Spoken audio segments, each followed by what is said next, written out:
Second. So today in this class, I'm going to talk about be verb, do verb, and have verb in details. How can we use this verb in English language? এখানে দেখেন বলছে uses of be verb. আমরা জানি verb হচ্ছে একটা sentence এর heartbeat, তাই না? I mean, without verb, you will not be able to make any kinds of English sentence. Verb is the heartbeat of sentence. Verb ছাড়া আমরা কোনো সেন্টেন্স বা বাক্য তৈরি করতে পারি না। সমস্ত ভার্বের মধ্যে গুরুত্বপূর্ণ একটা ভার্ব হচ্ছে এই বি ভার্ব, যে ভার্বটি অনেক ফর্মে, অনেক নামে ব্যবহৃত হয়ে থাকে আমাদের এই ল্যাঙ্গুয়েজে। অনেক ফর্মে, অনেক নামে কেন বলছি এখানে? যেমন দেখেন, বি এর যে অর্থ সেটা হচ্ছে হওয়া, থাকা বা কোনো কিছুর অবস্থান বোঝানো। মানে বি এর বাংলা অর্থটা হচ্ছে হওয়া বা থাকা। এখন দেখেন, এখানে বলছে বি নিজেই একটা মেইন ভার্ব, আবার ব্যবহারের উপর ভিত্তি করে এটি অনেকগুলো ফর্মে ব্যবহৃত হয়ে থাকে। যেমন বি এর যে ফর্মগুলো আছে, present form be and am is are, past form was were, past participle been, present participle being. এগুলো মূলত কি সেটা আমি আপনাদেরকে ইন ডিটেলসে বুঝিয়ে দিচ্ছি। জাস্ট একটু ওয়েট করেন, আমি সবকিছু বলছি। এরপর দেখেন এখানে কি বলছে, এই যে বি ভার্বের 7টা ফর্ম হয়ে থাকে, এদের সবগুলোরই মানে হচ্ছে হওয়া, থাকা বা কোনো কিছুর অবস্থান বোঝানো। টেন্স এর পরিবর্তনের উপর নির্ভর করে বি ভার্বের ফর্ম সেন্টেন্সে বসে থাকে। এখন এইখানে আবার বলছে দেখেন প্রেজেন্ট টেন্স, অর্থাৎ এই জায়গাটা কি বলছে, ট্রাই টু আন্ডারস্ট্যান্ড হিয়ার। আমি আগেই বলেছি বি নিজেই একটি ভার্ব, যার মানে হওয়া, থাকা বা কোনো কিছুর অবস্থান বোঝানো। বি নিজেই প্রেজেন্ট ফর্মে ব্যবহৃত হতে পারে। আবার এর প্রেজেন্ট ফর্মগুলো হচ্ছে অ্যামই যার, এবং কোনটা কোথায় বসে এটা পার্সন অনুযায়ী হয়, যে আই থাকলে অ্যাম হয়, হি সি ইট, বা থার্ড পার্সন সিঙ্গুলার নাম্বার থাকলে ইজ হয়, উই ইউ দে, বা প্লুরাল সাবজেক্ট হলে আর হয়। এখন দেখেন এইখানে কি বলছে, যে আমাদের মনে রাখতে হবে যে অ্যামিজার প্রেজেন্ট টেন্সের মধ্যে শুধুমাত্র প্রেজেন্ট ইনডিফিনিট টেন্স এবং প্রেজেন্ট কন্টিনিউয়াস টেন্সে ব্যবহৃত হয়। এবং এইখানে আরো একটা কথা বলছে, প্রেজেন্ট ইনডিফিনিট টেন্স এটা নিজেই একটা মেইন বা প্রিন্সিপাল ভার্ব হিসাবে বসবে, এবং প্রেজেন্ট কন্টিনিউয়াস টেন্স এটা অন্য কোনো মেইন ভার্বের পূর্বে অক্সিলারি বা হেল্পিং ভার্ব হিসাবে বসে সেন্টেন্স গঠনে সাহায্য করে। তো এই বিষয়গুলো এই বিষয়গুলো মূলত কি আমাদের একটু ডিটেলসে জানতে হবে। আমি এইখান থেকে দেখাবো না, আমি আমার মতো করে একটু ব্ল্যাঙ্ক পেজ থেকে দেখাই, তাহলে আপনাদের এটা বুঝতে অনেক বেশি সহজ লাগবে, সুবিধা হবে।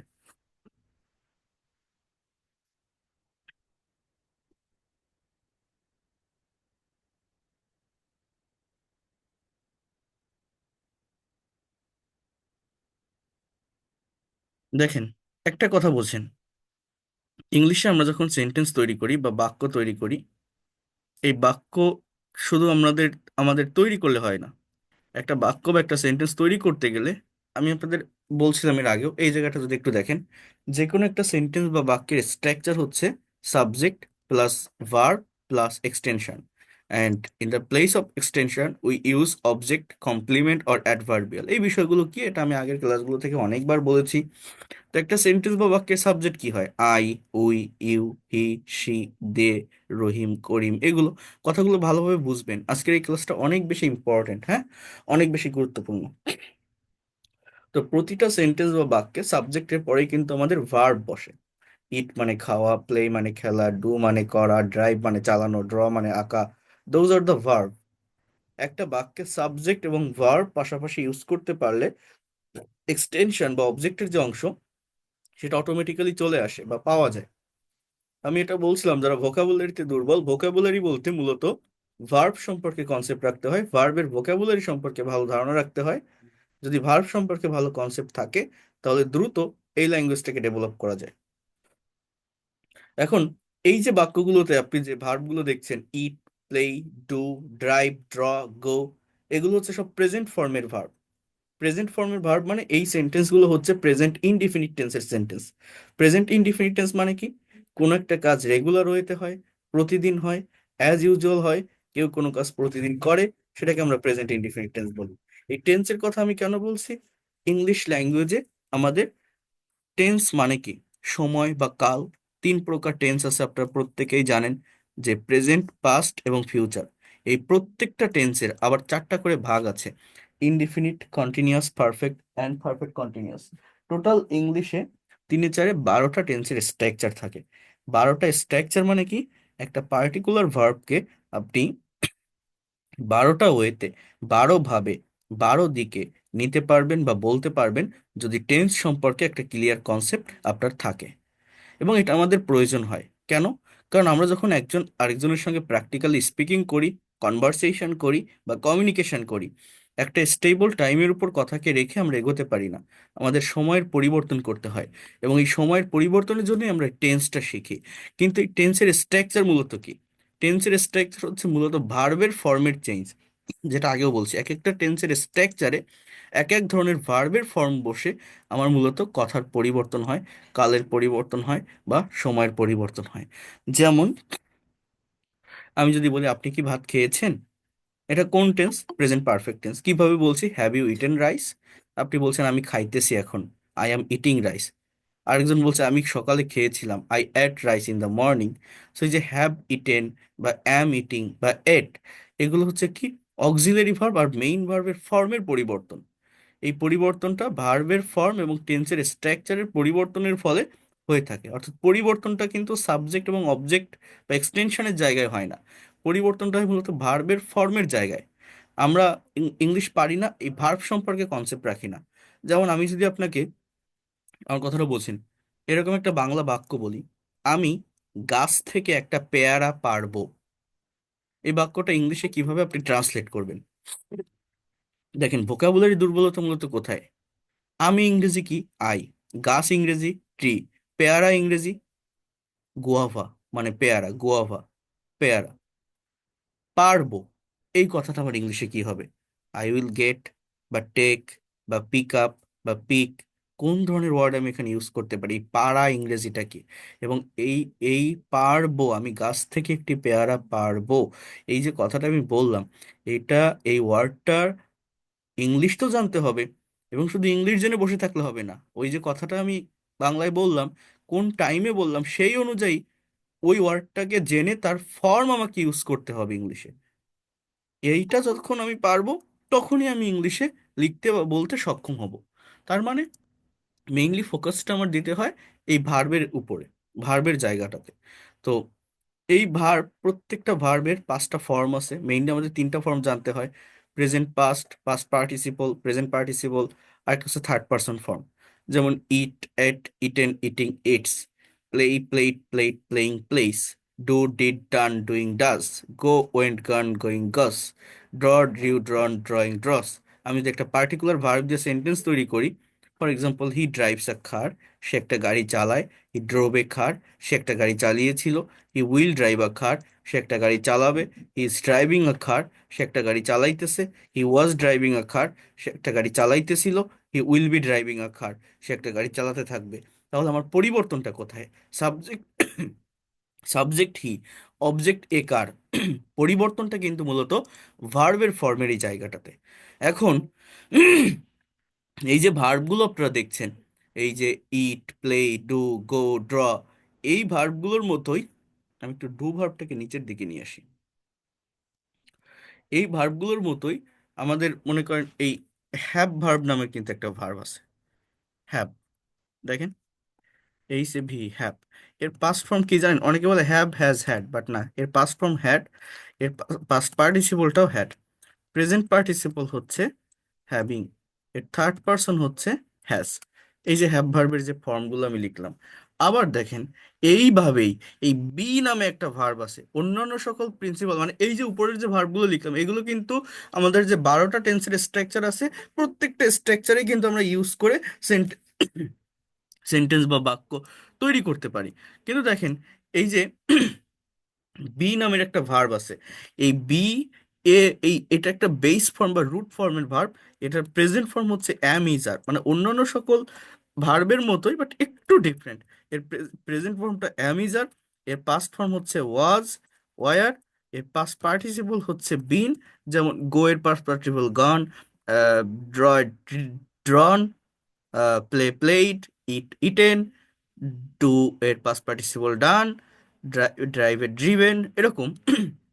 বি এর পাস্ট পার্টিসিপল বিন, এর প্রেজেন্ট পার্টিসিপল হচ্ছে বিং, এর থার্ড পারসন ফর্ম ওইভাবে, মানে subject third person singular number হলে যেটা আর কি ইজ অথবা অজ এরকম বলা যেতে পারে, এই ছাড়া আর কিছু না। এখন এই বি ভার্বের একটা অর্থ হচ্ছে, প্রত্যেকটা ভার্ব, ইট মানে যেমন খাওয়া, প্লে মানে যেমন খেলা, গো মানে যেমন যাওয়া, ড্র মানে যেমন আঁকা, এই বি ভার্বটার বাংলা অর্থ হচ্ছে দুইটা। একটা হচ্ছে হওয়া, আরেকটা হচ্ছে থাকা। দুইটা অর্থ এই ভার্বটার। কি বললাম? একটা হচ্ছে হওয়া, একটা হচ্ছে হওয়া, আরেকটা কি, আরেকটা হচ্ছে থাকা। Try to understand here. Be ভার্বের বাংলা অর্থ দুইটা, কি বললাম? একটা হওয়া আর একটা থাকা। কখন কোনটা বসাবো? যদি দেখি এক্সটেনশন অর্থাৎ এই ভার্বগুলোর পরে প্লেস বা জায়গা আছে, অ্যাডভার্বের ব্যবহার, তখন বি এর মানে থাকা। যদি নাউন থাকে, যদি নাউন থাকে তখন এই বি এর মানে হওয়া, বা পার্সন যদি থাকে। কেমন সেটা একটু বোঝেন, একটু বোঝেন। আমি যদি বলি হি, কথাটা বোঝেন, ড্রাইভস এ কার, এর মানে কি? সে একটা গাড়ি চালায়। তাহলে হি সাবজেক্ট, ড্রাইভ মানে কি? চালানো। তাহলে হি ড্রাইভস, সে চালায়। বোঝেন? হি ড্রাইভস, সে চালায়। আমি মনে করি এখানে এই ভার্বটা একটু লিখে দিই, জাস্ট ওয়েট, ভার্বটা একটু লিখে দিই। ড্রাইভ মানে চালানো, past form drove, past participle driven, present participle driving, DRIVING, third person drives. দেখেন কি বললাম? হি ড্রাইভস এ কার, সে একটা গাড়ি চালায়। বোঝেন? তাহলে হি ড্রাইভস, সে চালায়। তাহলে আমি যদি বলি হি বি, এই দুটার মানে কি জানেন? হি বি মানে কি? সে হয় বা সে থাকে। বি এর দুইটা মিনিং, হওয়া বা থাকা। সবগুলো ভার্বের বেস ফর্ম এবং প্রেজেন্ট ফর্ম সেম হলেও বি ভার্বটা একটু ডিফারেন্ট। এই বি কিন্তু আমি যখন এটা মডালের সঙ্গে ইউজ করব তখন বি থাকবে। যেমন সে একজন ডাক্তার হবে, he will be a doctor.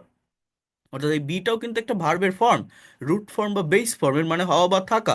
অর্থাৎ আপনি যদি বলেন হি বি, আপনি যদি বলেন হি বি আ ডক্টর, এটা একটা কারেক্ট সেন্টেন্স, এটা ভুল না। সে হয় একজন ডাক্তার, এই বি মানে হওয়া। আবার আপনি যদি বলেন হি বি ইন ঢাকা, সে ঢাকায় থাকে। কিন্তু এই বিটাকে আমরা বসাই না, কারণ এটার একটা প্রেজেন্ট ফর্ম আবার ইন্ডিকেট করে দেওয়া হচ্ছে যে অ্যাম ইজ আর। এই জন্য আমরা লিখি যে হি ইজ আ ডক্টর, সে হয় একজন ডাক্তার। তাহলে এই ইজটা কি? ইজটা কিন্তু একটা ভার্বের প্রেজেন্ট ফর্ম, বি ভার্বের প্রেজেন্ট ফর্ম। আবার আমি যদি বলি হি ইজ ইন ঢাকা, এই ইজ এর মানে থাকা, সে ঢাকায় আছে, সে ঢাকায় থাকে। He is in Dhaka. He is a doctor, সে হয় একজন ডাক্তার, এই ইজ এর মানে আবার হওয়া। তাহলে কি বললাম? বি এর দুইটা মিনিং, হওয়া বা থাকা। যদি এক্সটেনশনে যদি দেখেন যে প্লেস আছে, তাহলে বি এর মানে থাকা, পার্সন থাকলে হওয়া। এখন এইটা কন্টিনিউয়াস না, কিন্তু প্রেজেন্ট ইনডিফিনিট। এই ইজটা কি? ভার্বের প্রেজেন্ট ফর্ম, ঠিক আছে? মনে রাখবেন অন্য কোনো ভার্ব এখানে নেই। তাহলে আমি যদি পাস্ট টেন্সে বলি যে হি ড্রোভ এ কার, সে একটা গাড়ি চালায়, আমরা বলি না যে হি ড্রোভ এ কার, সে একটা গাড়ি চালায়। এখন এইখানেও আমি যদি এই বি এর পাস্ট ফর্ম কি? ওয়াজ এর, তাহলে আমি যদি বলি যে হি ওয়াজ আ ডক্টর, এর মানে হচ্ছে সে একজন ডাক্তার ছিল। অথবা হি ওয়াজ ইন ঢাকা, সে ঢাকায় ছিল। আবার আমি যদি বলি, এই দেখেন, আমি যদি এটা কন্টিনিউয়াস টেন্সেও লিখি যে he is driving, oh sorry, কি বললাম? আমি ফিউচারে লিখি হি উইল ড্রাইভ এ কার, সে একটা গাড়ি চালাবে। He will drive a car, সে একটা গাড়ি চালাবে। এই যে বাক্যটা আমি লিখলাম, উইল প্লাস ভি অন বা ভার্বের বেস ফর্মটা বসে কিন্তু। তো এখানে বি নিজেই কিন্তু একটা বেস ফর্ম বা রুট ফর্মের ভার্ব। সেখানে আমার হি উইল, বি, বি মানে কি? হওয়া, তাহলে উইল বি হবে he will be a doctor, একজন ডাক্তার হবে। আবার আপনি যদি বলেন he will be in Dhaka, he will be in Bangladesh, সে ঢাকায় থাকবে, সে বাংলাদেশে থাকবে। আবার আপনি যদি বলেন, দেখেন, হি ইজ বিং, বি এর কন্টিনিউয়াস ফর্ম কি? বিং। আমি যদি বলি হি ইজ ড্রাইভিং আ কার, সে একটা গাড়ি চালাচ্ছে, তাহলে বি এর প্রেজেন্ট পার্টিসিপল হচ্ছে বিং। আপনি যদি he is being a doctor, এর বাংলা অর্থ হচ্ছে সে একজন ডাক্তার হচ্ছে। মানে এই বিং এর পরিবর্তে he is getting a doctor, he is becoming a doctor, যার মানে হওয়া বোঝায়। মানে অন্যান্য ভার্বের ব্যবহার করা যায় কিন্তু হওয়া অর্থে, বাট এই বিং এর মানেও কি? বি মানে কি? হওয়া। সো আপনি যদি এরকম একটা কথা বলেন, মানে ডাক্তার হওয়া তার একটা প্রোগ্রেসের মধ্যে আছে, একটা প্রসেসিং এর ভিতর আছে, he is being a doctor. আবার আপনি যদি এটাকে পারফেক্ট টেন্সেও লেখেন, যেমন আমি যদি এরকম একটা বাক্য লিখি যে হি হ্যাজ ড্রিভেন, ড্রাইভের পাস্ট পার্টিসিপল কি? ড্রিভেন এ কার, সে একটা গাড়ি চালিয়েছে। তাহলে এই বি এর পাস্ট পার্টিসিপল কি জানেন? বিন। বি এর পাস্ট পার্টিসিপল হচ্ছে এই দেখেন, এই যে লিখছিলাম না, বিন, বি ডাবল ই এন। তাহলে আমি যদি বলি যে হি হ্যাজ বিন আ ডক্টর, এর বাংলা অর্থ হচ্ছে সে একজন ডাক্তার হয়েছে, সে একজন ডাক্তার হয়েছে। মানে এখানে বিনটা কিন্তু মেইন ভার্ব, প্রেজেন্ট পারফেক্ট টেন্সের অ্যাফার্মেটিভ সেন্টেন্স। মানে এইগুলো আমরা অনেকে বুঝি না, অ্যাক্টিভ সেন্টেন্স। আমরা এই বই পড়ার কারণে এরকম জানি যে হ্যাভ বিন বা হ্যাজ বিন পারফেক্ট কন্টিনিউয়াস টেন্সে বসে, অথবা হ্যাভ হ্যাজ বিন এটা প্যাসিভ ভয়েসে ব্যবহৃত হয়। কিন্তু এই যে হি হ্যাজ বিন আ ডক্টর যে বাক্যটা আমি লিখলাম, এটা কিন্তু কোনো প্যাসিভ ভয়েসও না, এটা কোনো পারফেক্ট কন্টিনিউয়াস টেন্সও না, এটা জাস্ট প্রেজেন্ট পারফেক্ট টেন্সের একটা অ্যাক্টিভের সেন্টেন্স, যেখানে এই বিনটা মেইন ভার্ব। এই বিনের পরিবর্তে আপনি যদি বলেন he has become a doctor, এর মানেও সে একজন ডাক্তার হয়েছে, বাট এই বি এর মানে কি, হওয়া। আবার আপনি যদি বলেন he has been in Dhaka, সে ঢাকায় থেকেছে ফর 2 মান্থ, সে 2 মাসের জন্য ঢাকায় থেকেছে, এরকমও বলা যায়। বি এর মানে থাকা বোঝায়, অর্থাৎ he has been in Dhaka, সে ঢাকায় থেকেছে ফর 2 মান্থ, 2 মাসের জন্য। অর্থাৎ আমি যেটা আপনাদের বোঝানোর চেষ্টা করছি, সব কথার এক কথা যেটা, সেটা হচ্ছে এই যে প্রিন্সিপাল ভার্ব বা এই যে ফাইনাইট ভার্বগুলো আপনারা দেখছেন, ইট, প্লে, গো, ড্র, এই ভার্বগুলোকে আমরা প্রিন্সিপাল ভার্ব বলছি বা মেইন ভার্ব বলছি। এই ভার্বগুলোকে আমাদের যে টেন্স বলেন, মডাল বলেন, সমস্ত স্ট্রাকচারে যেমন আমরা অ্যাজ আ মেইন ভার্ব আমরা ব্যবহার করতে পারছি। এই যে অ্যামিজ আর অজয়ার, এই ভার্বগুলোকে আমরা মনে করি যে অক্সিলারি ভার্ব, হেল্পিং ভার্ব, এরা শুধু কন্টিনিউয়াস টেন্সে বসে। কিন্তু না, এই ধারণাটা, এই কনসেপ্টটা আমাকে ভুলে যেতে হবে, এবং আমাকে এটা মনে রাখতে হবে, অন্যান্য সকল প্রিন্সিপাল ভার্ব বা ফাইনাইট ভার্বের মতো এই অ্যাম, ইজ আর অজয়ের be, been, being, do, does, did, have, has, had, এরাও মেইন ভার্ব হিসাবে তাদের নিজস্ব অর্থ অনুযায়ী, নিজস্ব ফর্ম অনুযায়ী, যে কোনো টেন্সের, আমাদের যে 12টা টেন্স আছে, সবগুলো টেন্সের স্ট্রাকচারেই এরা বসতে পারে অন্যান্য সকল মেইন ভার্বের মতোই। এবং এইখানে এই বি এর মানেটা কি, হওয়া বা থাকা, এই অর্থে এদের অন্যান্য ভার্বের মতোই 5টা ফর্ম আছে, অন্যান্য ভার্বের মতোই এরা মেইন ভার্ব হিসাবে প্রত্যেকটা টেন্সে ব্যবহৃত হতে পারে, এবং এটা ব্যবহার হয়ে নিজস্ব অর্থ তৈরি করতে পারে। এরা অক্সিলারি বা হেল্পিং ভার্ব না। অক্সিলারি বা হেল্পিং আমি তখনই বলবো যখন এই ভার্বগুলো অন্য আরেকটা মেইন ভার্বের পূর্বে বসে। আর এই ভার্বগুলো যখন অক্সিলারি বা হেল্পিং ভার্ব হিসেবে একটা বাক্যে ব্যবহৃত হয়, তখন এদের কিন্তু কোনো মানে দেয় না। এই যে হওয়া বা থাকা, এই ধরনের কোনো মিনিং তখন আসে না, দ্যার ইজ নো মিনিং। যেমন এই হ্যাভ মানে কি, আমরা জানি কি, হ্যাভ মানে আছে। এখন আমি যদি বলি আই হ্যাভ আ কার, এর বাংলা অর্থ হচ্ছে আমার একটা গাড়ি আছে। এই হ্যাভ মানে থাকা, এইখানে এই হ্যাভ ছাড়া আর কোনো ভার্ব নেই, এটা মেইন ভার্ব এবং এটা প্রেজেন্ট ইনডিফিনিট টেন্স। এটাকে আমি নেগেটিভ করতে বললে অনেকেই বলবে I have not a car, but এটা ভুল। আমি যদি বলি আই গো টু স্কুল, আপনি কি I go not to school বলেন? বলেন না। মেইন ভার্বের সাথে নট বসান, আপনি বলেন I don't go to school, I do not go to school, তাহলে I have not a car কেন বলবেন? আপনাকে এখানে বলতে হবে I don't have a car, I don't have a car, I do not have a car. তো have not কখন বলি? যখন এই হ্যাভ অক্সিলারি ভার্ব হিসেবে বসে, যখন এই হ্যাভ কোনো মানে দেয় না। যেমন আমি যদি বলি যে আই হ্যাভ প্লেইড ক্রিকেট, এর বাংলা অর্থ হচ্ছে আমি ক্রিকেট খেলেছি। এটা আপনি যদি নেগেটিভ করেন, I have not played cricket, have I played cricket, কেন? কারণ এখানে প্লেইড, এই যে আরেকটা ভার্ব আছে, এই ভার্বটা মূলত এখানে মেইন ভার্ব, এই ভার্বটাই অর্থ দিচ্ছে। এই হ্যাভের মানে আমরা জানি আছে, কিন্তু আই হ্যাভ প্লেড ক্রিকেট, এই বাক্যটা, এই আছে কোনো শব্দ আমরা কি উচ্চারণ করতেছি বা পাচ্ছি বা বলছি? প্লে মানে খেলা, ওই ওয়ার্ডটাকেই আমরা উচ্চারণ করছি, ওই ওয়ার্ডটারই বাংলা করছি বা ভার্ব হিসেবে বলছি। হ্যাভের কিন্তু কোনো অর্থ হচ্ছে না। হ্যাভটা এখানে জাস্ট হেল্পিং ভার্ব হিসেবে বসছে, স্ট্রাকচার তাই বসছে, এবং বাক্যটাকে নেগেটিভ বা ইন্ট্রোগেটিভ করার জন্য বসছে। There is no meaning. Have মানে যে আছে, এই অর্থটা দিবে না। আমি যদি বলি আই ডু দ্য ওয়ার্ক, আমি কাজ করি, এই ডু মানে করা, এটা মেইন ভার্ব। কিন্তু আমি যদি আপনাকে এরকম একটা বাক্য বলি, ডু ইউ লার্ন ইংলিশ, তুমি কি ইংরেজি শেখো? লার্ন মানে শেখা, এখানে জাস্ট ওই ভার্বটার অর্থ প্রকাশ পাচ্ছে, কিন্তু ডু মানে তো আমরা জানি করা। তো ডু ইউ লার্ন ইংলিশ, এই কথায় করা নামের কোনো শব্দ এই বাক্যটাকে ট্রান্সলেট করলে আমরা পাচ্ছি? পাচ্ছি না। কেন? কারণ এখানে ডু এর কোনো অর্থ দিবে না, ডুটা জাস্ট কোশ্চেন করার জন্য ব্যবহৃত হয়েছে as a auxiliary verb. So এই বিষয়গুলো আপনাদেরকে একটু বুঝতে হবে, আপনাদের একটু নেওয়ার চেষ্টা করতে হবে। তাহলে সব কথার এক কথা কি বললাম, এই যে অক্সিলারি ভার্বগুলো আছে, am, is, are, was, were, do, does, did, have, has, had, এই ভার্বগুলোকে যে আমরা অক্সিলারি বা হেল্পিং ভার্ব হিসাবে চিনি, যে ডু, ডাজ, ডিড শুধুমাত্র প্রেজেন্ট ইনডিফিনিট টেন্স বা পাস্ট ইনডিফিনিট টেন্সকে নেগেটিভ বা ইন্টারোগেটিভ করার জন্য বসে, অথবা আচ্ছা, একটু ওয়েট করেন, অথবা এই যে আর যে আর কোন ভার্বগুলো আছে, অ্যামিজ আর অজয় এটা শুধুমাত্র প্রেজেন্ট বা পাস্ট কন্টিনিউয়াস টেন্সে বসে, অথবা হ্যাভ, হ্যাজ, হ্যাড এই ভার্বগুলো আপনার পারফেক্ট টেন্সগুলোতে বসে, এই ধারণা বা এই কনসেপ্টটা ভুলে যেতে হবে। এই জায়গাগুলোতে এরা বসে অক্সিলারি বা হেল্পিং ভার্ব হিসেবে, তখন এদের কোনো অর্থ হবে না, অন্য একটা মেইন ভার্বের পূর্বে বসে। কিন্তু এই সবগুলো ভার্বই অন্যান্য সকল প্রিন্সিপাল বা ফাইনাইট ভার্বের মতো অ্যাজ আ মেইন ভার্ব যে কোনো টেন্সের স্ট্রাকচারে বসতে পারে। Do verb, be verb, have verb. Do মানে করা, হ্যাভ মানে আছে, বি মানে হওয়া বা থাকা। এই অর্থে এদেরও পাঁচটা ফর্ম আছে অন্যান্য ভার্বের মতো, এবং যে কোনো টেন্সের স্ট্রাকচারে মেইন ভার্ব হিসাবে এরা বসতে পারে। আমি যে কথাগুলো বললাম আপনারা কি একটুও কিছু বুঝতে পেরেছেন? এই কনসেপ্টটা রাখা জরুরি, এগুলো খুবই বেসিক থিংস, বাট আমরা হ্যাঁ। জানি না। এটা না জানার কারণে আমরা অনেক সময় জি স্যার, ইংলিশে বুঝতে পেরেছি। লেখার ক্ষেত্রে বা বলার ক্ষেত্রে অনেক ভুল করি। ভালো লাগতেছে আমি যে কথাগুলো বলছি? নতুন কিছু জানতে জি স্যার। পারতেছেন? হ্যাঁ, জি এগুলো স্যার, একটু অনেক শিখতে ভালো হবে। হ্যাঁ, লাগছে। এগুলো কেউ এতটা ডিটেলসে, এতটা ভেঙে ভেঙে আপনাদের কেউ বলবে না, কেউ কেউ দেখাবে না। তো এই ক্লাসগুলো অনেক ইম্পর্ট্যান্ট, অনেক দামি, এগুলো স্কিপ করলে পারবেন না আপনি কখনোই। তো দেখেন, আচ্ছা, কারণ আমি যেভাবে লেকচার দিই, আমি যাদের পড়াই, আমি কোনো মানে মুখস্থ করা টপিকের উপর ক্লাস নেই না। আমার মনে যখন যেভাবে আসে আমি কিন্তু সেইভাবেই লেকচার দিই। আপনারা আমার লেকচারগুলো যারা দেখেন রেগুলার হইতে ফলো করেন, দেখলে বুঝতে পারবেন আমার টপিক টপিক সাজানো থাকে। বাট আমি কিন্তু সবসময় যতটা পারি আমি নিজে নিজে এরকম লিখে লিখে লিখে লিখে পড়াই। অর্থাৎ আমি আপনাদের পিডিএফ ফাইল দিই, দেখবেন ওই পিডিএফ ফাইলটা কিন্তু আমি ওইভাবে পড়াই না। অনেকে আবার বলেন যে আপনি এই যেটা এখন দেখাচ্ছেন এইটার ফাইল তো পাচ্ছি না। এটা তো আমি মানে ইনস্ট্যান্টলি লিখতেছি, এটা কিভাবে আপনাকে ইয়ে করব বা দিব? আমি তো এইটার উপরে যে কনসেপ্টটা আছে, যে ফাইলগুলো আছে সেটা আমি পাঠিয়ে দেই। যেমন এই যে ফাইলটা, আমার আমার ফাইল কিন্তু মূলত এইটা। এই যে কতগুলো স্লাইড, আমার ফাইল কিন্তু মূলত এইটা। হ্যাঁ, কিন্তু আমি কিন্তু দেখেন এইখান থেকে বের হয়ে এসে নিজে নিজে ওই যে বিষয়গুলো দেখাচ্ছি। ওইটা দেখালে কি হচ্ছে, ওইটাতে দ্রুত বিষয়গুলো আপনারা বুঝতে পারছেন।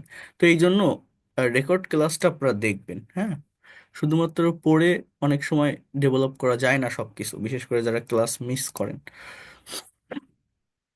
আচ্ছা, তাহলে এখানে একটু আসি এবার।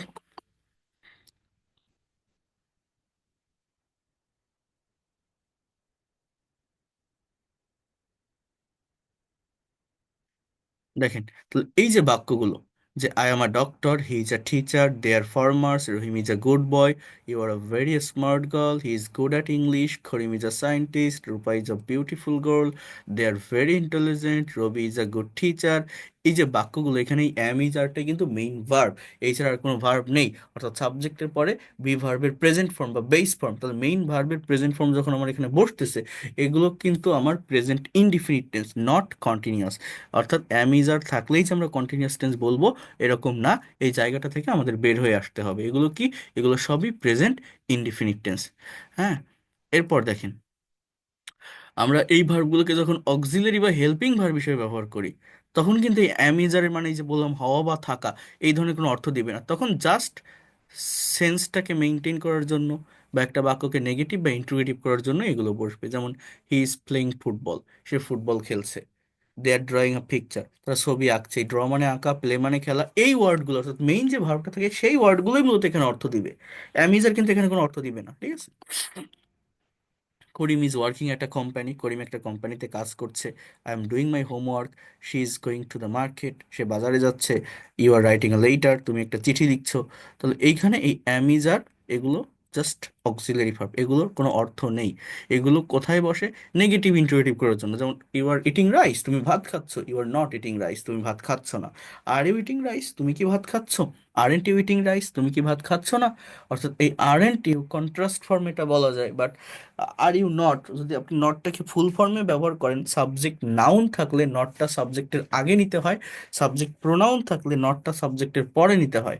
এই ইউটাকে একটা প্রোনাউন, তো যদি আপনি নটটাকে ফুল ফর্মে লেখেন, are you not eating rice, Bangla অর্থ তুমি কি ভাত খাইতেছো না। কিন্তু যদি এরকম থাকতো যে রহিম কি ভাত খাইতেছে না, রহিম কি একটা নাউন, তাহলে ইজ হতো তখন। তো is not Rahim eating rice, অর্থাৎ ইজ রহিম নট হতো না। সাবজেক্ট, যখন আপনি নেগেটিভ ইন্ট্রোগেটিভ সেন্টেন্সগুলো করবেন, কথাটা মনে রাখেন, সাবজেক্ট যদি নাউন হয়, তাহলে নট যদি আপনি ফুল ফর্মে ব্যবহার করেন, এন ও টি, তাহলে নটটা সাবজেক্টের আগে থাকে। সাবজেক্ট যদি প্রোনাউন হয় তাহলে নট সাবজেক্টের পরে থাকে। কিন্তু এই শর্ট ফর্মে, কন্ট্রাস্ট ফর্মে, অর্থাৎ এই যে অক্সিলারি ভার্বের সাথে একসাথে লাগিয়ে দিচ্ছেন আরেন্ট, ইজেন্ট, অজেন্ট, এই যে ফর্মগুলো, এগুলো সাবজেক্ট নাউন হোক বা প্রোনাউন হোক শুরুতেই বসাবে। হ্যাঁ, এটা হচ্ছে বিষয়। দে আর প্লেইং ফুটবল, তারা ফুটবল খেলছে। দে আর নট প্লেইং ফুটবল, তারা ফুটবল খেলছে না। আর দে প্লেইং ফুটবল, তারা কি ফুটবল খেলছে? আরেন্ট দে প্লেইং ফুটবল, তারা কি ফুটবল খেলছে না? আর কি বলছিলাম আমি, এটা তো গত ক্লাসে দেখিয়েছিলাম যে কোশ্চেন দুই ভাবে হয়, একটা হচ্ছে ইয়েস নো কোশ্চেন, একটা হচ্ছে double US question. Auxiliary verb দিয়ে যে কোশ্চেনটা হয় তাকে ইয়েস নো কোশ্চেন বলে। তার আগে ডাবল ইউএস ওয়ার্ড অ্যাড করলে ডাবল ইউএস ওয়ার্ড যুক্ত ইন্টারোগেটিভ সেন্টেন্স হয়। যেমন আর দে প্লেইং ফুটবল, তারা কি ফুটবল খেলছে? এবার আপনার উত্তরটা হতে পারে ইয়েস আর নো। বাট আমি যদি বলি হোয়ার আর দে প্লেইং ফুটবল, এখানে আপনার কাছে একটা ইনফরমেশন চাওয়া হচ্ছে। হোয়ার আর দে প্লেইং ফুটবল, তারা কোথায় ফুটবল খেলছে? তো আপনাকে বলতে হবে যে তারা এই জায়গায় ফুটবল খেলছে। Where are they playing football, why are they playing football, তারা কেন ফুটবল খেলছে? How are they playing football, তারা কিভাবে ফুটবল খেলছে? অর্থাৎ যখন যে ডাব্লিউএইচ ওয়ার্ডের প্রয়োজন তখন আপনি সেটাকে সেইভাবেই ইউজ করবেন। দেখেন, হি ইজ ড্রাইভিং আ কার, সে একটা গাড়ি চালাইতেছে। He is not driving a car, সে একটা গাড়ি চালাইতেছে না। Is he driving a car, সে কি একটা গাড়ি চালাইতেছে? Isn't he driving a car, সে কি একটা গাড়ি চালাইতেছে না। Why is he driving a car, সে কেন একটা গাড়ি চালাইতেছে? Where is he driving a car, সে কোথায় একটা গাড়ি চালাইতেছে? How is he driving a car, সে কিভাবে একটা গাড়ি চালাইতেছে? ওই isn't he driving a car, সে কেন একটা গাড়ি চালাইতেছে না। When isn't he driving a car, সে কখন একটা গাড়ি চালাইতেছে না। Where isn't he driving a car, সে কোথায় একটা গাড়ি চালাইতেছে না। অর্থাৎ একটা সেন্টেন্স বা বাক্যকে কতভাবে ভাঙা যায়।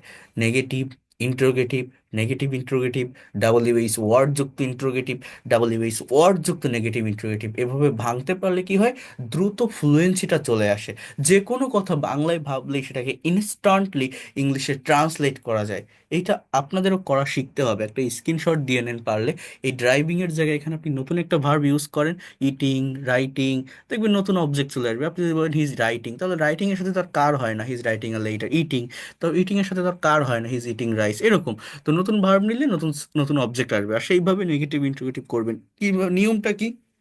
গত ক্লাসে বলছিলাম, অক্সিলারি ভার্বের সাথে নট বসালে বাক্য নেগেটিভ হয়, অক্সিলারি ভার্বটা সাবজেক্টের আগে আনলে বাক্য ইন্টারোগেটিভ হয়।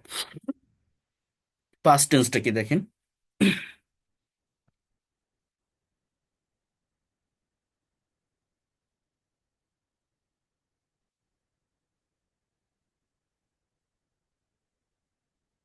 একটা মিনিট।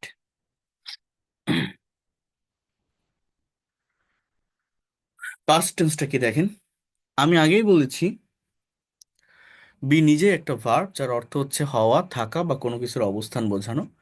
এর প্রেজেন্ট ফর্ম অ্যামিজার, এবং এই ভার্বের পাস্ট ফর্ম হচ্ছে ওয়াজ ওয়ার। ওয়াজ কখন বসে? আই, হি, শি, ইট, অথবা third person singular number subject হলে অজ বসে। আর প্লুরাল সাবজেক্ট যদি হয় ইউ, উই, দে, তাহলে ওয়ার বসে। তো আমাদের মনে রাখতে হবে প্রেজেন্ট টেন্সের মতো এই ওয়াজ ওয়্যার কিন্তু প্রেজেন্ট ইনডিফিনিট, সরি, মানে পাস্ট ইনডিফিনিট এবং পাস্ট কন্টিনিউয়াস টেন্সে ব্যবহৃত হয়। পাস্ট ইনডিফিনিট টেন্স এটা মেইন ভার্ব হিসেবে বসবে, পাস্ট কন্টিনিউয়াস টেন্স এটা অক্সিলারি বা হেল্পিং ভার্ব হিসেবে বসবে। আমরা মনে করতাম ওয়াজ ওয়্যার থাকলেই সেটা পাস্ট কন্টিনিউয়াস টেন্স, বাট না। দেখেন, he was a good boy, I was a teacher, they were players, Rahim was a doctor, you were happy, you were a smart girl, they were brilliant students.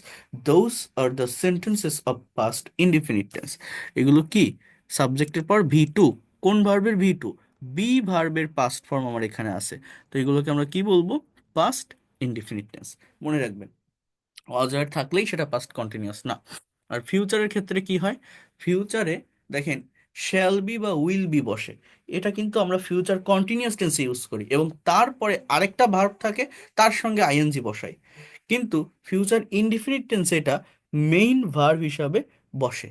কেমন জানেন? দেখেন, B মানে কি বলছি? হওয়া বা থাকা। তাহলে দেখেন, I will be a doctor, এটা কিন্তু ফিউচার ইনডিফিনিট, এখানে বিটা main verb. I will be a doctor, আমি একজন ডাক্তার হব।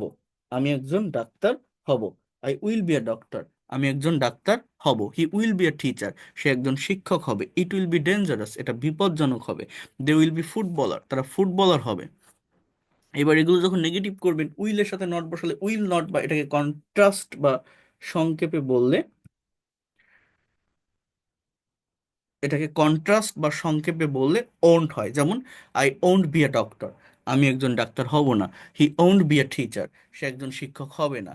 দে ওন্ট বি আ ফুটবলার, তারা ফুটবলার হবে না। ওন্ট বি মানে কি, উইল নট বি। যদি আপনি ইন্ট্রোগেটিভ করেন, will he be a doctor, সে কি একজন ডাক্তার হবে? উইল দে বি ফুটবলার, তারা কি ফুটবলার হবে? Will you be a teacher, তুমি কি একজন শিক্ষক হবে? অর্থাৎ বিটা কি মেইন ভার্ব, ওটা কিন্তু সাবজেক্টের পরে থাকবে, জাস্ট উইলটাই আমার আগে আসবে। জাস্ট উইলটাই আমার আগে আসবে। এরপর দেখেন, এই উইল বি কিন্তু আমরা আবার ফিউচার কন্টিনিউয়াস টেন্সে ব্যবহার করি। যখন কন্টিনিউয়াস টেন্সে ব্যবহার করি, তখন কিন্তু আমাদের এই উইল বি এর পরে আরেকটা ভার্ব থাকে, তার সঙ্গে আইএনজি। ফিউচার কন্টিনিউয়াসের ডেফিনেশন কি, যে ভবিষ্যতে কোনো একটা কাজ হতে থাকবে বা চলতে থাকবে, এরকম বোঝায়। যে I will be eating rice, আমি ভাত খেতে থাকবো। He will be driving a car, সে গাড়ি চালাতে থাকবে। They will be playing football, তারা ফুটবল খেলতে থাকবে। You will be doing the work, তুমি কাজ করতে থাকবে। You will be doing the work, তুমি কাজ করতে থাকবে। Ruma will be drawing a picture, Ruma ছবি আঁকতে থাকবে। এই ধরনের একটা সেন্টেন্স আমাদের তৈরি হয়, বা এই ধরনের একটা মিনিং আমাদের ক্রিয়েট করে এই জায়গাটাতে। এরপর দেখেন, যখন আপনি নেগেটিভ করছেন, I will not, just I won't be eating rice মানে কি, I will not be eating rice, আমি ভাত খেতে থাকবো না। He won't be driving a car, সে গাড়ি চালাতে থাকবে না। They won't be playing football, তারা ফুটবল খেলতে থাকবে না।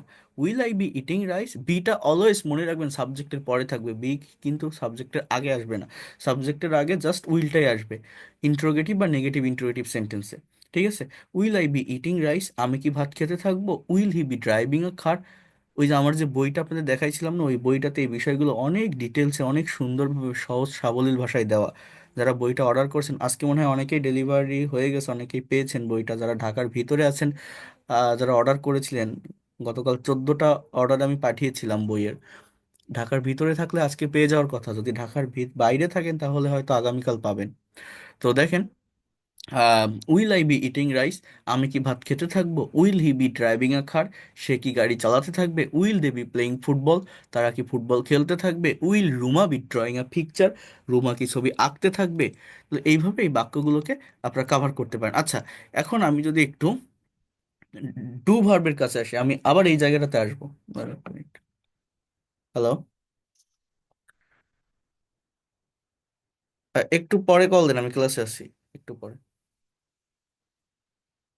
হ্যাঁ, হ্যাঁ, হ্যাঁ, হ্যাঁ। আচ্ছা, তো দেখেন, একটু ট্রাই টু আন্ডারস্ট্যান্ড হিয়ার। আমি যদি একটু ডু ভার্বের কাছে আসি, ডু ভার্ব বোঝার চেষ্টা করেন। এখানে মূলত কি বলতে চাচ্ছি দেখেন, ডু, ডাস এবং ডিড, এই ভার্বগুলোকে আমরা কিভাবে ইউজ করতে পারি বা কিভাবে ব্যবহার করতে পারি। আমি আবার ওই জায়গায় আসবো, আমাদের একটার সাথে একটা কম্পেয়ার করতে হবে। হ্যাঁ, আমরা জানি যে এই তিনটা ভার্ব আমাদের কাছে খুবই পরিচিতি। সেন্টেন্সে ভিন্ন ভিন্নভাবে স্ট্রাকচার অনুযায়ী এটা বসে থাকে। এই ভার্বগুলো কখনো সেন্টেন্সকে নেগেটিভ করে, আবার কখনো ইন্টারোগেটিভ করে, আবার কখনো মেইন বা প্রিন্সিপাল ভার্ব হিসাবে একটি বাক্যে বসে থাকে। এই ভিন্ন ভিন্ন ব্যবহারের কারণে ডু, ডাজ, ডিড নিয়ে আমাদের মধ্যে কনফিউশন তৈরি হয়। তো ফার্স্ট অফ অল, আমরা জানি যে ডু মানে করা, কথাটা বোঝেন, যেটা একটা মেইন ভার্ব হিসেবে সেন্টেন্স বা বাক্যে বসে থাকে। ডু, এটা প্রেজেন্ট ফর্ম, এর পাস্ট ফর্ম হচ্ছে ডিড। পাস্ট পার্টিসিপল যেটা, সেটা হচ্ছে আমাদের done. I do my work, আমি আমার কাজ করি। হি ডিড হিজ ওয়ার্ক, সে তার কাজ করেছিল। He has done his work, সে তার কাজ করেছে। অর্থাৎ আপনি যখন এটাকে মেইন ভার্ব হিসেবে ইউজ করছেন, তখন কিন্তু এই ভার্বটা অর্থ দেয়। ডু মানে আমরা জানি করা, এবং এটা আপনি 12টা টেন্সে এটাকে ব্যবহার করতে পারেন। I do, I am doing, I have done, I will do, I was doing, I I I have been doing. আপনি যে কোনো টেন্সের স্ট্রাকচারে আপনি এটাকে করা অর্থে মেইন ভার্ব হিসাবে ইউজ করতে পারেন। কিন্তু দেখেন এখানে কি বলছে, আমি বড় করি স্লাইডটা। কিন্তু এই ডু ভার্বটির সবচেয়ে গুরুত্বপূর্ণ যে ব্যবহার, সেটি হচ্ছে ডু, ডাজ, ডিড প্রধানত প্রেজেন্ট ইনডিফিনিট টেন্স এবং পাস্ট ইনডিফিনিট টেন্সকে নেগেটিভ এবং ইন্ট্রোগেটিভ করার জন্য ব্যবহৃত হয়। আমরা জানি যে টেন্স এর 12 ধরনের স্ট্রাকচার আছে। আমরা যখন প্রতিটা স্ট্রাকচার দিয়ে সেন্টেন্স তৈরি করি, তখন দেখি যে এই 12 ধরনের স্ট্রাকচারের ভিতরে শুধুমাত্র প্রেজেন্ট ইনডিফিনিট টেন্স এবং পাস্ট ইনডিফিনিট টেন্সের সাথে কোনো অক্সিলারি ভার্ব থাকে না। এটা গত ক্লাসে বলছিলাম না? মনে থাকার কথা যারা মনোযোগ দিয়ে ক্লাস করেছিলেন, গত ক্লাস না তার আগের দিন। অন্য 10টিতে অক্সিলারি ভার্ব আছে। এছাড়া আমরা আরও একটা বিষয় জানি যে যদি কোনো সেন্টেন্সকে অ্যাফার্মেটিভ থেকে নেগেটিভ করতে হয়, তাহলে সেই সেন্টেন্স এর যে অক্সিলারি ভার্ব থাকে শুধুমাত্র সেই ভার্বের সাথে নট বসিয়ে দিলেই সেন্টেন্সটি নেগেটিভ হয়, আর অক্সিলারি ভার্বটা সাবজেক্টের আগে নিয়ে আসলে ইন্ট্রোগেটিভ হয়। কিন্তু আচ্ছা, সেগুলো একটু দেখি। যেমন দেখেন, I am playing food, I am eating rice, আমি ভাত খাচ্ছি, নেগেটিভ কি, I am not eating rice. He is playing football, he is not playing football. They are watching TV, they are not watching TV. You are driving a car, you are not driving a car. Rahim has completed his work, Rahim has not completed his work. I have eaten my dinner, I have not eaten my dinner. He has finished his homework, he has not finished his homework. They were playing football, they were not playing football. Then এরপর দেখেন একটু, I was singing a song. I was not singing a song. He had gone to Kolkata. He had not gone to Kolkata. He will play football. He will not play football. I will go to the market. I won't go to the market. He will be driving a car. He won't be driving a car. So এইভাবে আমরা যে কোনো বাক্যকে কিন্তু negative বা interrogative করি। যদি আপনি ইন্ট্রোগেটিভ করেন, আই এম ইটিং রাইস, আমি ভাত খাচ্ছি, অ্যাম আই ইটিং রাইস, আমি কি ভাত খাচ্ছি? হি ইজ প্লেইং ফুটবল, সে ফুটবল খেলছে, ইজ হি প্লেইং ফুটবল, সে কি ফুটবল খেলছে? দে আর ওয়াচিং টিভি, তারা টিভি দেখছে, আর দে ওয়াচিং টিভি, তারা কি টিভি দেখছে? দেখেন, আমাদের কিন্তু খুবই সহজ নেগেটিভ বা ইন্টারোগেটিভ করা। কিন্তু এইগুলো আপনি কিভাবে করবেন? আই প্লে ফুটবল, আপনি কি আই প্লে নট ফুটবল বলবেন? He sat in the restaurant, they go to the school, he writes a letter, he discuss the matter, I spoke in English.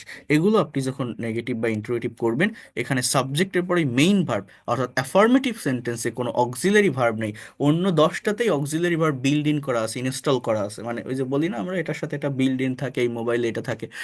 মানে 12টা টেন্সের ভিতর 10টাতেই আমার যে মেইন সেন্টেন্সটা, অ্যাফার্মেটিভ যে বাক্যটা, ওর ভিতরে অক্সিলারি থাকে। ওটার সাথে নট বসালে নেগেটিভ, ওটা আগে আনলে ইন্টারোগেটিভ। কিন্তু এই প্রেজেন্ট আর পাস্ট ইনডিফিনিট টেন্সে সাবজেক্টের পরেই ভার্বের প্রেজেন্ট ফর্ম, ভার্বের পাস্ট ফর্ম, এইখানে অক্সিলারি ভার্ব থাকে না। তো এই জায়গাটাতে আমাদের মূলত কি করতে হয়? এই জায়গাটাতে আমাদের ওই অক্সিলারি ভার্ব হিসেবে ডু ডাজ ডিডের ব্যবহার করতে হয়। তো এই ডু ডাজ ডিড যখন অক্সিলারি হিসেবে ব্যবহৃত হচ্ছে, তখন কিন্তু এই ডু মানে যে করা, ডিড মানে যে করেছিলাম করেছিলাম, এই ধরনের কোনো অর্থ আর দেয় না। আই প্লে ফুটবল, আমি ফুটবল খেলি, আই ডোন্ট প্লে ফুটবল, আমি ফুটবল খেলি না। মানে প্লে শব্দটা, প্লে মানে খেলা, আমি আই ডোন্ট প্লে, আমি খেলি না, এইটারই মূলত অর্থ দিচ্ছে। ডু নটটা বসতেছে শুধুমাত্র ওই না কথাটা বলার জন্য, নেগেটিভ করার জন্য। ডু মানে যে করা, ওই করা অর্থ কখন প্রকাশ পায়? যখন ওই ডুটা মেইন ভার্ব হিসেবে বসে। আদারওয়াইজ যখন অক্সিলারি ভার্ব হিসেবে বসে, তখন কিন্তু প্রকাশ পায় না। দে ড্র আ পিকচার, তারা একটা ছবি আঁকে। They do not draw a picture. You eat rice, you don't eat rice. So এইভাবে আপনি যদি সাবজেক্ট যদি থার্ড পার্সন সিঙ্গুলার নাম্বার হয়, he plays football, he does, আমার ডাজের ব্যবহার হয়। এই ডাজ হচ্ছে ডু ভার্বের থার্ড পার্সন ফর্ম, প্লেস হচ্ছে প্লে ভার্বের থার্ড পার্সন ফর্ম বা ভি ফাইভ। তো যখন ডাজ বসতেছে, এটা কেন বসতেছে? Subject third person singular number থাকার কারণে। মেইন ভার্বটা আর থার্ড পার্সন ফর্মে থাকবে না, পরপর দুটো থার্ড পার্সন ফর্মের ভার্ব একসাথে থাকতে পারে না, ওটা বেস ফর্মে চলে আসে। সো হি প্লেস ফুটবল, সে ফুটবল খেলে। হি ডাজেন্ট প্লে ফুটবল, সে ফুটবল খেলে না। হি ডাজেন্ট প্লে ফুটবল, সে ফুটবল খেলে না। শি সিংস আ সং, সে একটা গান গায়। She doesn't sing a song, সে গান গায় না। রহিম ড্রস আ পিকচার, রহিম একটা ছবি আঁকে। রহিম ডাজেন্ট ড্র পিকচার, রহিম ছবি আঁকে না। এইবার একটা বাক্য দেখেন, it has a red colour, it doesn't have a red colour. এইটা কেন হলো কেউ বলতে পারেন? দেখেন, এই হ্যাজ আর ডাজেন্ট হ্যাভ, এর রিজনটা কি? আমি যদি একটু এই জায়গাটাতে আসি, হুম, বোঝেন এই যে ভার্বগুলো দেখেন, ডু ভার্ব না? আমার প্রত্যেকটা ভার্বের ভি ফাইভ বা থার্ড পার্সন ফর্ম মূলত কি? এটা হচ্ছে কখন বসে? এই যে it's, place, goes, present indefinite tense, এটা শুধুমাত্র প্রেজেন্ট ইনডিফিনিট টেন্সে সাবজেক্ট যদি থার্ড পার্সন সিঙ্গুলার নাম্বার হয়, তাহলে এই ফর্মটা বসে, ঠিক আছে? এখন ভার্বের সাথে এস বাই এস, যেমন eat eats, play plays, go goes, draw draws. তাহলে দেখেন, এইখানে ড্রাইভ ড্রাইভস, ডু ডাস, হ্যাবের থার্ড পার্সন যে ফর্ম, আমার কিন্তু এরকম হওয়ার কথা ছিল যে হ্যাপস, হ্যাপস, হ্যাপ, হ্যাপস। বাট না, এটা কিন্তু একটু ডিফারেন্ট। এই জন্য ওই যে আমরা যেটা বলি যে subject third person singular number হলে ভার্বের সাথে এস বাই এস বসে, এই হ্যাবের জায়গায় কি সেটা মিলবে? মিলবে না। এই জন্য আমি বলি আমাকে সবগুলো ফর্মই জানতে হয়। কিন্তু আমাদের বইতে 3টা ফর্ম দেওয়া থাকে, বলা হয় যে বাকি 2টা ফর্ম টেন্স শেখার সঙ্গে সঙ্গে হয়ে যায়। এখন আপনি টেন্স শিখে এইটা জানলেন যে সাবজেক্ট থার্ড পার্সন হলে ভার্বের সাথে এস বাই এস হয়। এখন মনে করেন হি, এখন আপনি হ্যাভস বসাবেন, সেটা তো ভুল। হ্যাভস বলে তো কোনো ফর্ম নেই। হ্যাভ এর থার্ড পার্সন ফর্ম কি? হ্যাজ। ভি ফাইভ কি? হ্যাজ। তাহলে ডু এর থার্ড পার্সন কি? ডাস। তো আপনি যখন এইভাবে একটা সেন্টেন্স করছেন, হি, এটা থার্ড পার্সন সিঙ্গুলার নাম্বার একটা সাবজেক্ট, হি হ্যাজ আ কার, তার একটা গাড়ি আছে।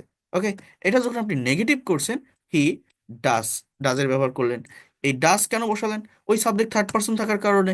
এই ডাস কি ডু এর থার্ড পার্সন ফর্ম, তো এই ডাজও থার্ড পার্সন, হ্যাজও থার্ড পার্সন, পরপর দুটো থার্ড পার্সন বসবে না।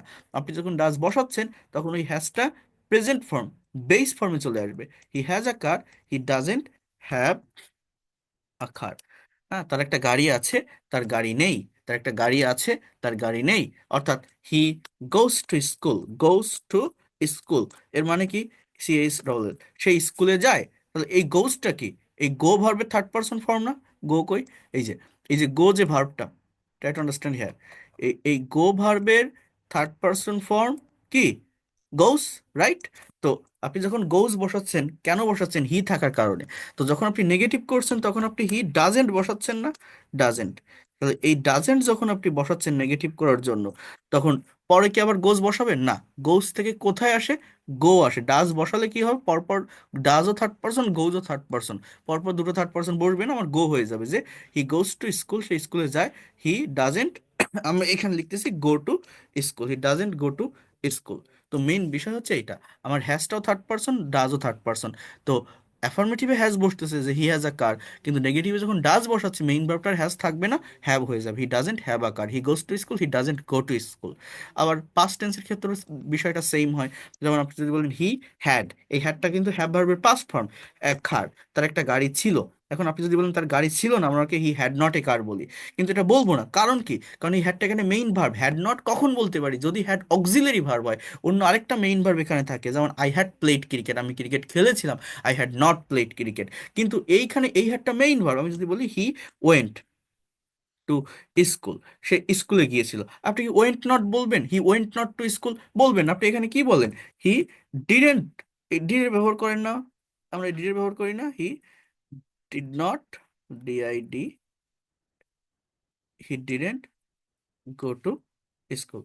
He went to school, he didn't go to school. অর্থাৎ ডিড প্লাস বি ওয়ান। তো এই জায়গাটাতে হি হ্যাড আ কার, আপনি কেন হ্যাড নট বসাবেন? আপনি কি ওয়েন্ট নট বসান? বসান না। তাহলে এই ডিড কি পাস্ট ফর্মের ভার্ব, ওয়েন্ট কি পাস্ট ফর্মের ভার্ব। তো পরপর দুটো পাস্ট ফর্ম বসবে না। যখন নেগেটিভ করার জন্য ডিডের ব্যবহার করছি, এই ওয়েন্টটা প্রেজেন্ট ফর্মে চলে আসছে। তো এইখানেও এই হ্যাডের, ওয়েন্টের প্রেজেন্ট ফর্ম গো, হ্যাডের প্রেজেন্ট ফর্ম কি, হ্যাভ। তাহলে হি, যখন আপনি বলছেন তার গাড়ি ছিল, হি হ্যাড আ কার, তার গাড়ি ছিল না, হি ডিডেন্ট, অর্থাৎ হি ডিড নট। তখন এবার আপনি কি করবেন? হ্যাড আর বসাবেন না, হ্যাভ আ কার, কারণ হ্যাডও পাস্ট, ডিডও পাস্ট, পরপর দুটো পাস্ট ফর্ম বসবে না। ডিড বসালে মেইন ভার্বটা প্রেজেন্ট ফর্মে চলে আসবে। তাহলে এই ওয়েন্ট কি পাস্ট ফর্ম, ডিড কি পাস্ট ফর্ম, হ্যাড কি পাস্ট ফর্ম। তো যখন আপনি নেগেটিভ করার জন্য ডিডের ব্যবহার করছেন, ওয়েন্ট থেকে গো হচ্ছে, হ্যাড থেকে হ্যাভ হচ্ছে। যখন থার্ড পার্সন ফর্ম হচ্ছে, গোস থেকে গো হচ্ছে, হ্যাজ থেকে হ্যাভ হচ্ছে।